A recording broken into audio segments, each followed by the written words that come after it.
Welcome to the Fly Fishing Insider Podcast, where each week we speak with brands, icons, innovators, and trailblazers within the fly fishing industry, exploring both the successes and failures they've encountered along the way to become who they are today.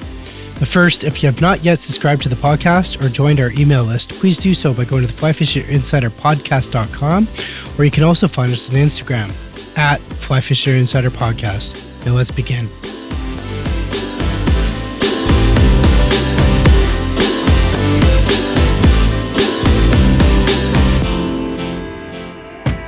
So let's talk about new stuff. I mean, without giving any secrets away, I'm sure you guys have some prototypes or some stuff that's, because you're so advanced with the technology compared to the competitors. You probably have some reels that we haven't even seen or heard of yet, sitting in your office somewhere under lock and key. Is there any technology that you can tell us about, or anything that's coming in the ways? So what's coming in the ways was a reel that we launched, or that we announced 2 years ago. Okay. And that's in production now. That's a GTX, and that's got a little Kevlar surface on it that sort of evens out the pressure that you apply to the whole drag surface more than any other reel we have. Does it make a practical fishing difference? Like I say, there's no fish that you're going to catch with an 8-weight CCF over an 8-weight NV or the 8-weight X. They can all catch the same fish, but all the bells and whistles and performance at the very extreme peak of things might be better in one than the other. And I think that's the case with the GTX, where it's just engineered to be at the forefront of real brake technology and reel technology. But that's the only reel that we have in a schedule. I don't sit on prototypes. I scribble a lot, I draw a lot, and I've been drawing a lot lately, but it's just, the reason for the delay in the GTX has been that, we need to keep the inline products in line and available, and demand's been crazy. And so we just haven't had time to do it, but it's in production now. Okay, so it's in production now, the GTX. Yeah. You got the Kevlar with it, right? Yeah. Are we going to see it at the show this summer? You'll see it in stores. Yeah. Perfect. I'm going to call it. I think you're going to win an award for it. We did. You did already? And that's the sad part. Yeah. So it's not, if we did, so we announced it 2 years ago and just never brought it into production. So it's a little ironic that we won an award for a reel that doesn't exist yet, but it's coming. Yeah, I'm calling it. I'm a betting man, and I'll bet some money on that. I don't bet on a fish. I won't bet I'll catch a fish, but I'll bet on that. So speaking of what other awards? I know you've won many awards and accolades, but what are some more recent ones that you've won within the industry? Well, that was the most recent one, really, on the GTX. But I think I'll tell you what. I'll twist that question a bit, and I'll tell you that the most satisfying award was the first one we got, and that was because every show, we used to be either Ross Reels or Sage or one of the big boys. Yep. They would always get the award. And one year we show up at the show and we got the award, and people had to go around and look for us because, hey guys, you got the award, because we didn't even go look anymore. I was like, what? And that was a great moment. And then we were sort of, we've done pretty well. We don't win it every year, but we keep pushing for it. And the award, I think from a commercial standpoint, it doesn't make or break your business, as is obvious, because we didn't win awards until I think 2012 was the first award. But it's a great feeling, and Correct. when you're surrounded with friends and fly shops, because the whole industry really is a big pool of friends. You bet it is, for sure. I always like to say that the fly fishing industry is most likely the industry with the smallest number of assholes in it of all industries. And it's really nice. I mean, we are friendly with our competitors. We're friendly with everybody. It's really a fun place to be. And while you hide some things from competitors, there's a lot you share. I've sent suppliers to some of my competitors, just because, I'll see him doing something. It's like, hey man, we can do this better. Here's a number, right? And that's just because, hey, it's a fraternity. We're all in the same bed. When we get together, when the competitors get together, we all sit down and we weep about anodizers. Anodizing is like the bane of this industry. It's terrible. We lose so many reels to it. It's so hard to get consistency out of these guys, and it's just, but it's a pain we all share. So we have something, we always have Mhm. something in common, and that's that. Interesting. When you talk about anodizing, you're also talking about the color aspect of the anodizing, correct? Yes. So Yeah. those are for those that don't know. I think I was reading somewhere you do offer personalization of colors. Is that correct? Yeah, so we have, and actually, so we have, I think it's 6 or 7 colors. They change year to year Hmm. depending on what we want to put in. We don't want to have too many, but we'll change a few colors once in a while, bring in new ones, phase out old ones. It's crazy. And I'll tell you, this is something we thought about when we first started this company back in '03. We said, man, people on average are buying a new fly reel every 5 to 15 years. I mean, That's you talk it? about a wide, range. That's what it was back in '03. And I said, man, people spend on average about 25 grand for a new car every 3 to 5 years. Yet they won't spend $400 on a new reel, but every 10 years, Yeah. right? It's like, what's wrong with this picture? And so we said, okay, we need to introduce a new reel every year, which we haven't really done lately, just because we got to keep on with Hmm. production. But we used to introduce a new model, a new size, or whatever, every year at the Fly Tackle Dealer Show. Every year we do that for the first 10 years at least. And that was one of the things we did, where we had to push people to buy the new one, right? And it wasn't necessarily the replacement for the old one, it was the new one. Yeah. And so buy another one, that meant. And then it was, man, people spend so much money on their cars. And even back then, back in '03, people were still putting in, subwoofers and amplifiers in their cars, Yeah. rims, Of course. Yeah. Yeah. painting them different colors. Now they do wraps. I mean, it's just, you look at this and say, holy crap, man, people spend so much money on aftermarket parts for their guns, for their cars, Yeah. yet there's no such thing for fly reels. And back then we said, we got to come up with this pimp my reel thing. But that was when MTV was running Pimp My Ride. I mean, I don't even know what year that was. I'm sure that can be Googled, but it was about that time. And I said, we need to be able to pimp the reels. Of course, it took many, many years, but we got to the point now where I think last year, 35% of reels shipped had a custom color component or a custom shop part on, which is, logistically, it's a little bit of a challenge, but it's actually not as bad as you'd think. But it just means that people are getting a product built for themselves. 35% of reels here were built to a customer's or a fly shop's desire, and that's pretty cool. It And is they're willing really to spend the extra money to do it, right? It's really cool. I look at it like this: every 2 years or every year, Apple introduces a new cell phone for $1,000, Yeah, right? yeah, And people have no problems paying that. no problem. So no problems paying that. I mean, I'm not that type of person, but I do buy a new reel or two or three every year. Yeah. Hopefully, my wife's not listening. I think that the custom color thing's great. I'm definitely gonna have to pick up a red and black one from you guys for sure. So We've got a custom color reel builder, online reel builder, where you can actually play with it, coming now it's out. gonna be on the It's website. going to be on the website, yeah, and it's so that's really what's new and coming now, and nobody knows about it. It's you go in there and you click, and then when you've built what you want to have, it gives you a price for it, and you print order form, and it gives you a PDF that you can either email, print out, and fill in, and you send it into your dealer. It'll have generated an order number, and the dealer can call in and say, hey man, I need order number so and so, and we'll have a copy of that on our files, and we can pull it and run it. That's cool. Could you print a picture? You Say, don't print the picture, you'd have to do a screen print on it. okay, that's fine. Because Yeah, if I were to do that, I'm just thinking long term here. If I were to do that and be like, hey, what does everyone like better for a social media aspect side of it, to get that out there and yeah, say, ask my friends or ask my followers or whatever the people want, which one do you prefer, yeah, right? That's kind of where I was going with that. If you had that option, yeah. No, I think that's right. But so what they'll do probably is they will. take a screenshot, build another one, build another one.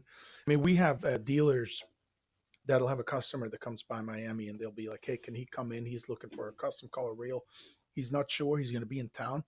Is it okay if he stops by to look at stuff? It's like, okay. So if guy's coming in to look at a blue NVG89, and he doesn't know if he wants purple or green parts on it, we'll put the blue NVG89, we'll put the purple and the green parts there.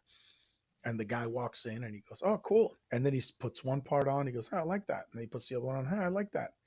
Oh, but that one over there, that's got orange parts on it. Yeah, can I see the orange Yeah. parts? And then it starts.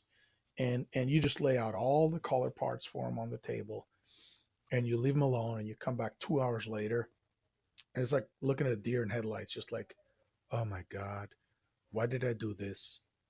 I was convinced I was going to get one or the other, and now I've got 70 options in my mind. It's kind of funny though. It's like accessories for guys.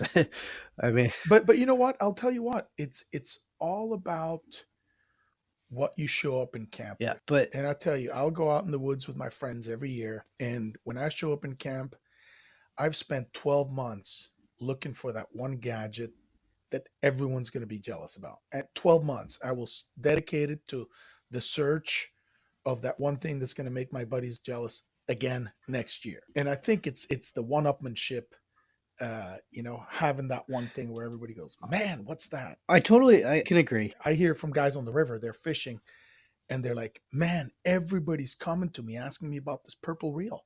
Everybody. Yeah. And that's a good feeling, right? You know what? It's an extension of yourself. In addition, it could be a trademark. So I look at it like, say, from a social media aspect, right? So if Yep. I'm taking pictures of holding my trout and that reel is always in there, I caught that fish because that's my Yep. reel, right? That's right. That's an extension of my brand. So again, let's say we took a black and red one because that's the colors of the podcast. You would know that's a genuine. Here's what I've done. So it's kind of cool that, and for guides to do that and tie that in with their brand or their logo, it's a good extension as well, even for customer shots that might be using those reels on their boats and whatnot. So really cool. Yep. Definitely really cool. I like that you guys are the online thing now with being able to color match and whatnot. So definitely a great direction where you're going. It's been a long road. It is. I bet it is, right? And Yeah. I'm glad you kind of told us about that on here on the show here. I did want to ask you about the social media aspect. So, like, how important is this aspect to the Nautilus brand, and what's the direction that you feel you guys are going in social media? So social media is huge. I'm still hanging on to print as far as advertising goes. We don't do much like regular online Hmm. advertising. We don't really do advertising on social media either because we don't sell direct. We don't now, and Yeah, we don't will. It's something we're supporting the hand that feeds us, and that's the pro yeah, shop. But social media is huge because you reach the end consumer with so much information at once, whether it's in a video, just a shot, but it says a lot about you. I mean, we just had our most popular photo ever posted. I think we got 3,000 likes almost, or maybe more. I don't know what it is at now. But there was a guy, I believe it was Kenjam Lodge. I think that might be Brazil, or it's in South America, Brazil or Bolivia. And this, native guy is sitting there with this whole feather set on his head, holding a reel, a Nautilus reel, and a fish in a picture, and people went crazy about it. But so what am I transmitting here? Yeah, the photograph is awesome. It's got all the colors in it. The fish has the colors. The reel has the yeah. colors. I'm looking at it It's right now, really by the way. it's okay. So you could everything pops right there. But what's in it too? It's a message about indigenous peoples. We Hmm. support an organization called Indy. They go to remote places and help locals preserve resources, gain income through fishing and conservation rather than through pillaging what's left in the river, right? And uh, it, so that's sort of, there's a lot more in that image than just cool colors and a cool reel, Yeah. right? It speaks a lot louder. And if you look at a lot of our pictures, it's not just trophy shots, right? A lot of it is what we believe in, what we're behind, and social media gives you that. In a photograph like that, I mean, if you just put that as a full page ad in a magazine, you'd have to come up with a three word slogan for that ad, and it would just be lost. Correct. You put it on Instagram or Facebook, and it stays there and it keeps talking to you. I don't know. I think it's a great venue to reach out to the younger crowds. I mean, all these technologies come out, like Facebook and when Instagram came out. Instagram used to be all about the kids, and we're reaching out to the guy with the flat brim, the skateboarder, the kid with the $900 brand new Android in his pocket, right? Hmm. That's who we're reaching out to. That's our biggest growth segment right now. It's the kids. And it's cool now to fly fish. It's become, like snowboarding and skateboarding.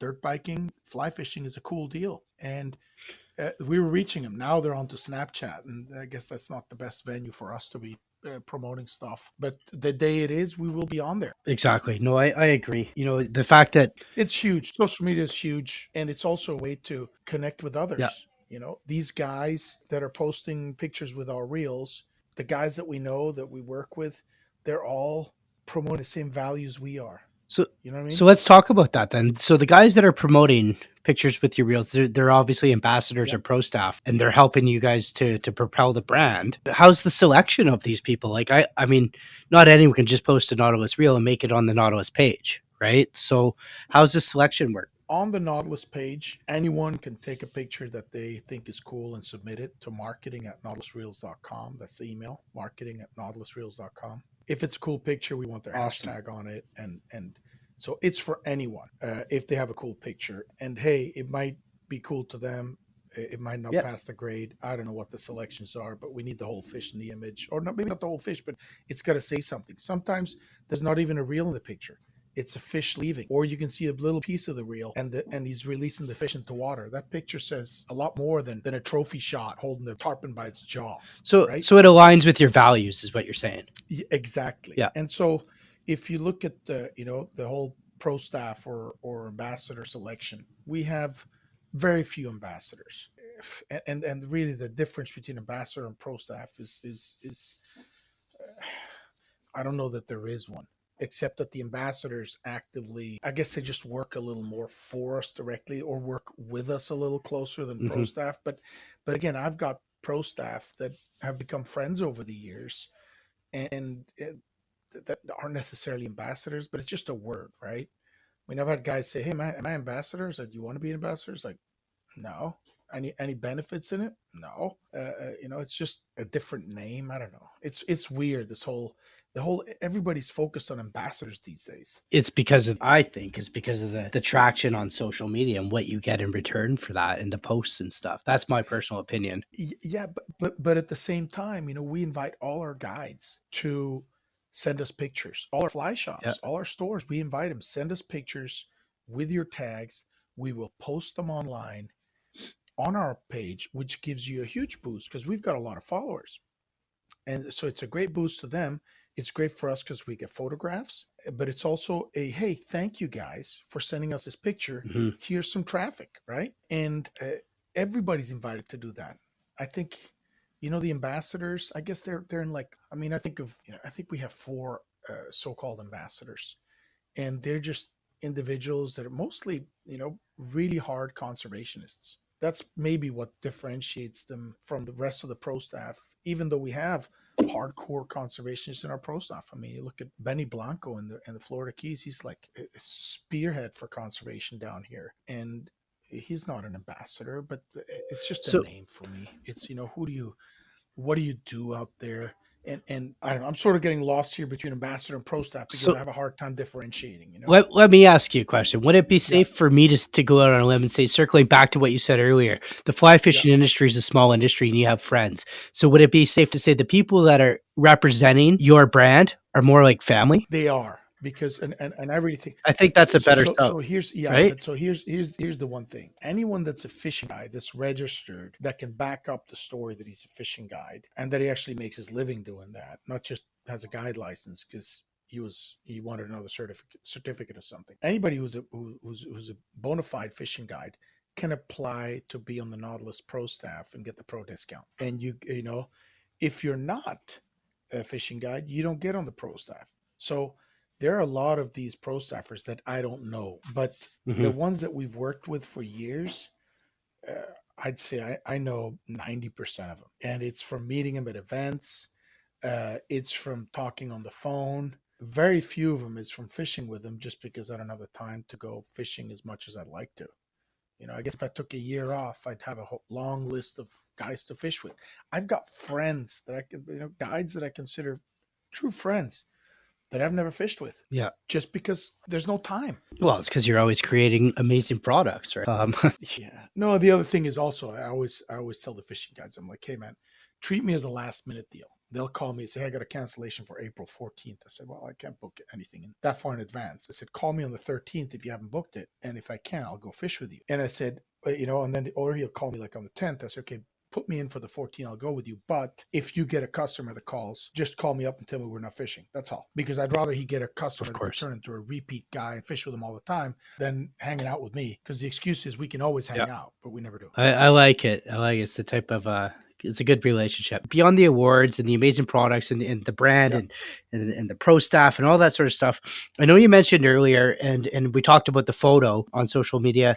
What are some of the charities and events that you guys, because I feel like it's important for a brand or for us to be aware of these charities and events. What are you guys involved with? Wow. I mean, if I think about, and I always miss a few, but first and foremost, Bristol Bay, the No Pebble Mine deal. We have been advocates for that thing since day one, and it's so frustrating because we've partied so many times because we've won the battle, and then we get a phone call the next morning or an email, and you got to go get your guns again because they're back up and running. It's back up on somebody vetoed this or did that, and it's just like, oh my god, how does this thing keep going? It's like you know what it seems like to me personally is the definition of insanity. Right? Yeah, it's exactly. It's there, and it doesn't die. It's always there. Doing the same thing over again. Yeah. And same deal with Captains for Clean Water. Right now we have a big water issue in the state of Florida caused by the sugar people and the government that surrounds and that supports them, or that they support. Who knows which way it goes, but it definitely goes two ways. People, the fisheries ruined, the water sports gets ruined for months at a time when they do all these discharges. And the solution is there. It's there to be had. It's just people, they want to keep the money coming in. And it baffles me.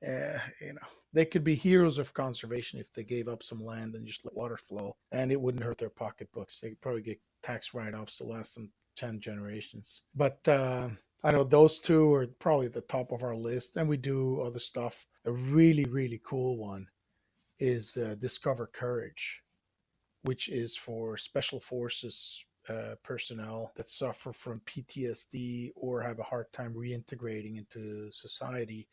Up until a little ago, they couldn't even talk to a psychiatrist about the issues they were feeling, or talk anything about missions or dreams or stuff like that. They couldn't talk about it. These guys took it upon themselves to start this thing called Discover Courage. They took these guys fly fishing, and more notably, they took them steelheading. And for these guys, I mean, we received a letter that one of these guys wrote a few years ago, and he asked Discover Courage to share with the sponsors, and it was really moving. It's so gratifying when something comes back. It's unlike Pebble Mine and Captains for Clean Water. We actually get positive feedback that warms the heart. And what this guy said was, you know what, this thing is so challenging. It's such a hard thing to do right. And I understand, especially steelhead, right? And he goes, every day I go out in the water, I find flaws, I find ways, I try to battle ways to get this to do exactly what I wanted to do and to master this sport. I think it's an ongoing learning process that has helped these guys get back into society, because one of the biggest challenges these guys have, from what I've been told by my affiliation with this, is they're the top of they pick these personalities that are pretty much isolated at their performance level, right? There are very few people that qualify that can handle such a thing. Their minds work in such different ways, and then they get exposed to all the situations that they get exposed to, and they come back and they were surrounded by peers, right? But when you let them go in the general population, those peers, they're not there anymore. So for 4 years or 8 years, depending how many turns they've done, they've been interacting only with people that are just as hardwired as they are in their ways, right? And in their way of thinking. And suddenly they come back to average functioning people, and they can't connect. There's no drain. And so suddenly it's like a disconnect in a way. So they disconnect, and they apply a lot of their efforts into mastering this fly fishing deal. They do fly tying, they learn about, building their own flies. I mean, it's limitless, right? Fly fishing is really limitless. And this guy wrote a letter thanking all the sponsors for exposing him to this, and talking about his family life got better. Amazing. Kristen, I feel it's important that you're involved with these events. Why do you feel it's so important as a company, or as the president of the company? So I'll tell you, I come from Europe, where Philanthropy really is something that doesn't exist. It does exist, but it's for the wealthy. And yeah, you give the beggar something, or you give the Red Cross something, right? That's how I grew up. Okay. Things may have changed today. When I grew up, Europe was not a society where, hey, people gave to charity regularly, you know? I think in America, it's pretty much everybody donates something to charity at some point, right? Hmm. And well, the tax system's set up for it too. You get to write off a lot of this, right? And so when I first arrived here out of college, I mean, even the college students were donating stuff to charity. I was like, what are you talking about, man?